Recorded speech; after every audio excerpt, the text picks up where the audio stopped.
तो चलिए दोस्तों स्टार्ट करते हैं आज की वीडियो। दोस्तों आज की वीडियो में बात करेंगे त्वचा शरीर त्वक शरीर के पार्ट सेकंड के बारे में।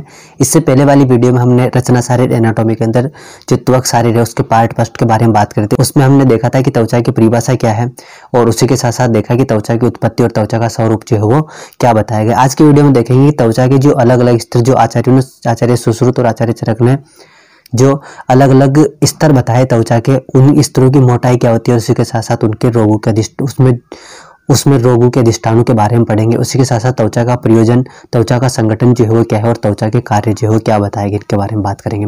तो सबसे पहले देखते हैं कि आचार्य सुश्रुत के अनुसार जो त्वचा के कुल मिलाकर के जो 7 स्तर बताए हैं, 7 लेयर जो बताई है अलग अलग त्वचा की, उनकी बात करें तो उनमें सबसे पहली जो त्वचा की परत होती है वो है अवभासिनी, सेकेंड है लोहिता, थर्ड है श्वेता, फोर्थ है ताम्रा, फिफ्थ है वेदिनी, 6 रोहिणी, 7th और लास्ट जो है वो मांसधरा स्तर जो है वो होता है। इसमें अगर दोस्तों अवभासिनी परत की बात करें तो इसकी जो मोटाई है वो 1/18 ब्रिगी भाग, ब्रीही भाग का मतलब है कि जो चावल का दाना होता है उस चावल के दाने के 1/18 पार्ट के बराबर मोटाई होती है अवभासिनी स्तर की, जो कि त्वचा का प्रथम स्तर है।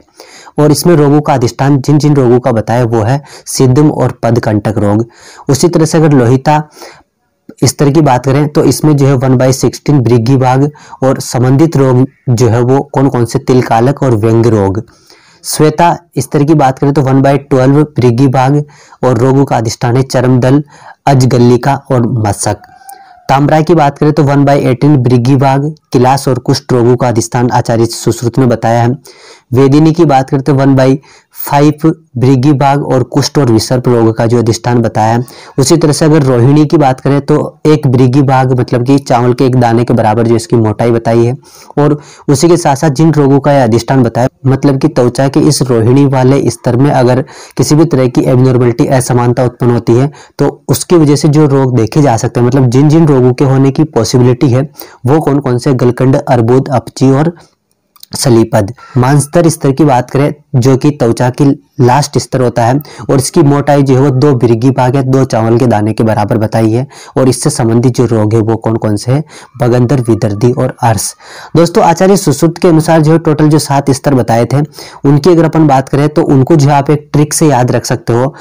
वो ट्रिक है कि जो भी कलाएं, जो भी स्तर बताए उन स्तरों के नाम का पहला अक्षर आपको लेना, जैसे कि अवभासिनी का ए, लोहिता का L, S, श्वेता का जो है वो S, ताम्रा का T, वेदिनी का V, रोहिणी का R और मांसधरा का जो है वो M। और इससे एक ट्रिक बनती है कि ALSTVRAM, मतलब एक लाइन जो है आप याद रख सकते हो कि ALSTVRAM, मतलब इंग्लिश के जो अल्फाबेट होते हैं उन अल्फाबेट को आपको याद रखना, ALSTVRAM। अब इनके जो मोटाई है उस मोटाई की बात करें तो 18, 16, 12, 8, 5, 1 और 2 काउंटिंग की तरह याद रखना है कि 18, 16, 12, 8, 5, 1 और 2। ठीक है। अब 1/1 की फॉर्म में लिखना है, मतलब 1/18, 1/16, 1/12, 1/8, 1/5, उसके अलावा 1 और 2, लास्ट की जो 2 है उसमें किसी तरह का 1, 2 मतलब जो है 1/, के रूप में अपने को नहीं लिखना है। तो R और M जो लास्ट में लिखे उसका आपको याद रखना है 1 और 2।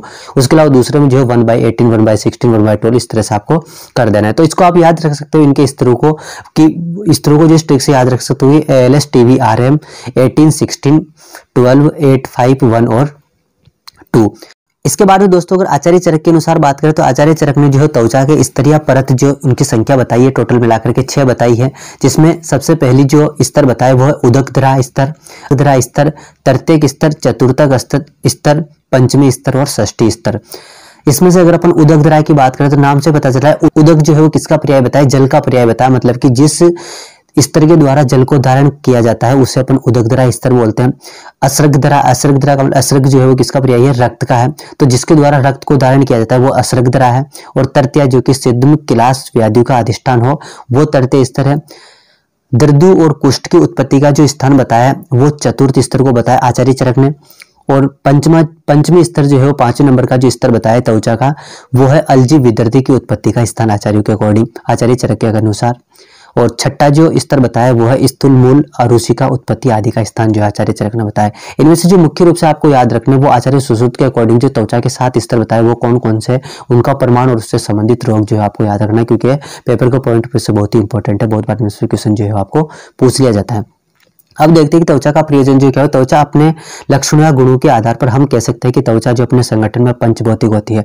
अगर पंचभौतिक की बात करें तो आचार्य चरक का ऐसा कहना है संसार के जितने भी द्रव्य हैं वो सभी द्रव्य क्या है, पंचभौतिक है, मतलब 5 महाभूतों से मिलकर के बने हुए होते हैं। अब फर्क इतना है कि जिस द्रव्य में जिस महाभूत की प्रधानता होती है उसी के अकॉर्डिंग उसका नामकरण कर दिया जाता है, ठीक है। जैसे कि आकाशीय द्रव्य, वायवीय द्रव्य, अग्नीय द्रव्य, आग्नेय द्रव्य, जलीय द्रव्य, पार्थिव द्रव्य। तो उसमें पृथ्वी महाभूत की प्रधानता है, इसी वजह से उसको अपन पार्थिव द्रव्य बोल रहे हैं, लेकिन है उसमें दूसरे जो बचे हुए 4 महाभूत है वो भी इन्वॉल्व है।